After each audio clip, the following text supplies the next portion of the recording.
So this is the third segment. So the third segment, like I was saying, I'm going to just start reading out loud.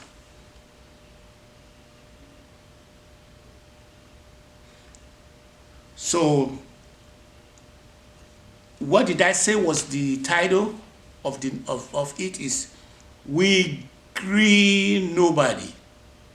We green nobody means that we want.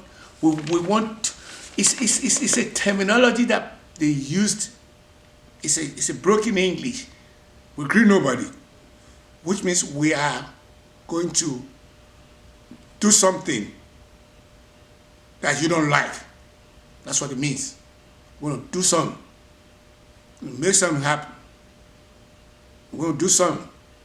So, but the two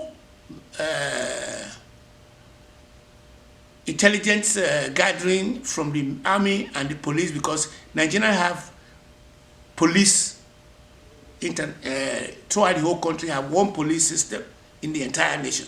They also have one army system. It's a little bit different from how in the USA, where you almost like every nook and corner, everybody has their own police. You have state police, you have this, all that. But, you know, so the reason I brought that up is because the police misspoke at first and said that, hey, we are going to, we're going to try and tell people not to use "we give everybody," because that means that if they keep using it, it can boil into a revolution. You know how you prep yourself up to do something, but for you to get to it, you had to wire yourself up. You had to get yourself going. So by so doing, you start reciting, you start revisiting your what you said you're going to do. So at the time you're doing it, it becomes part of you. That's what the police was saying.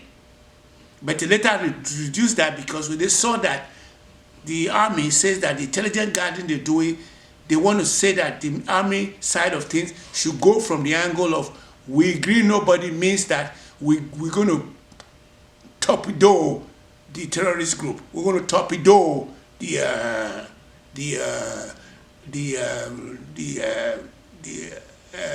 bandit, those who are violent. And that's true because, as I said a week ago, after I got home in the evening, some 10 or 20 policemen just came into my door and knocked. And when they knocked in my door and told me that there was somebody who I'm glad that happened. Currently speaking, Blowhard has caused a lot of swap. Blowhard has caused a lot of swap violence where the judges who are handling their cases are being told that there are bomb scares in their house, or somebody calling that somebody just died in their house. Then the police will now come and do a sweep, or there was stuff like that. I've had 3 of those incidents that happened. All happened under the tutelage of when Blowhard was in office. It happens when he started being in the office, and it just came out from nowhere. Police came to my house, they knocked on the door, asked me, somebody called and said, somebody is being, no, I was just coming in from work. So I was like a little bit wired up. As I was wired up, the next door neighbor thought there was a fight going on in my place. And then, I think that's what it was. They called the police. And the police came and said they hear that there's a lot of racketing going on in my place. I said, no, I just got in. They came in and swapped the place. I just came in, then they left. The second one was really, really bad, because the second one happened when I was just leaving home. At 3 minutes later, they came in there. This one involved a different scenario. The scenario was my place was infested with a lot of drug dealers. people behind me, people to my side, people to my front. The whole unit were all infested with people were selling drugs in the place because you hear. So they thought because somebody would stand in the front of my door and direct traffic from there, that maybe that I was the one that was doing. So they got a warrant to come and search the property. So I was just walking out of the door when they walked in. 3 minutes later, I'm taking that information from the 5 page letter they left behind, and I looked at it. I said, okay, I left. If you look at my bus pass was 3, maybe it was 9:30. They came at 9:27. So when they knocked there and they did not have anybody opening the door, they used what they call a robot arm and break into the place and search the place.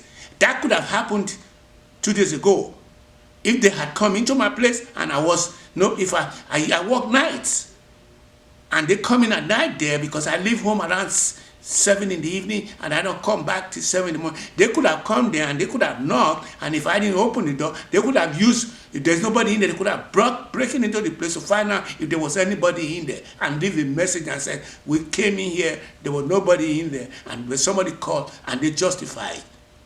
So the last time they justified it by saying that they did not find amphetamine, but the search was, they were looking for drugs. So this time they left and said they left me with the book. We did not find currency, we did not find pornography, we did not find anything. So I was like, okay.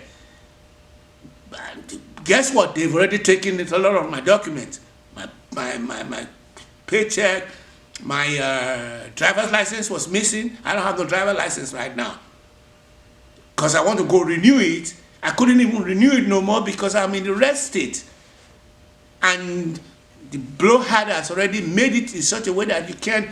If you are in the country and you don't go 6 feet under, then you are not one of us. If you know that, even those who went 6 feet under, do you know how bad blowhard is? His wife's mother and father got the same immigration citizenship through the daughter. He, instead of shutting his big ass mouth, he started talking that there is chain immigration, anchor baby, illegal this, illegal that. I mean, I already made that clear in one of my videos that he's not conservative because my mom was a mixer who believed that people that came to come and stay in her house, instead of being one person and there's about 2 or 3 or 4 or 5 of them in renting our house, means that they would degrade the house, and got mad. And when I came back from my second time after learning sensitivity training at the Sample, Abeokuta and Lagos, I went to my mom, you can't do that. I didn't even know that I was going to be going abroad, that it was going to be a big deal when I get to a place like the United States where there's this small-mindedness of conservative free trade, the small-mindedness, little mind, little emotional mind. People who are up to no good, they can't do anything. They are mixers. They make up 99.9999% of them just hanging in there.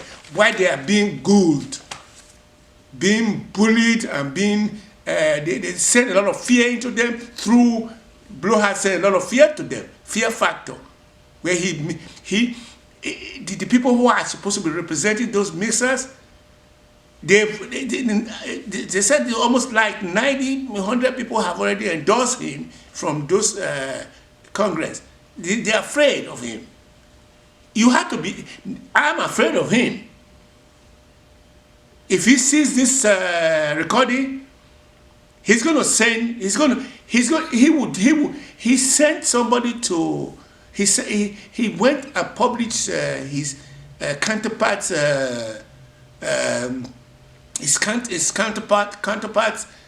ex-president's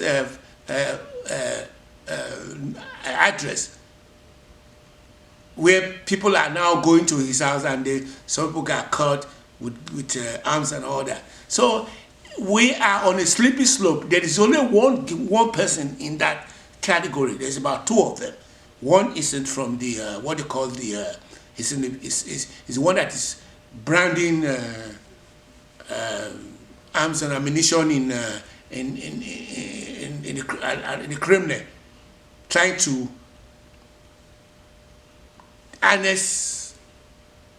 he annexed the Kremlin about 14 years ago, and when he was going to at this time now, he didn't want to just annex it.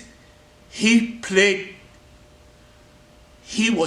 miscalculated. He thought that the sitting president, which I call Jirobi, was weak, and I thought he just started building up the arms. I said he wants to Nazi-lize the country. He doesn't want no Nazis to be ruling the place. I mean, people kept talking about people smelling, and I think they've already reported that two misogynistic people out there smelling. I don't take that one very lightly because I've been accused of that I smell. But I believe that those who are smelling other people, they're the one that smell. I'll go on the record on that. So today, I think I have covered most of the things I was going to cover. That we're going to start capitalizing on survey, and I gave you a title of the book, and I was able to make you feel that I was able to add two more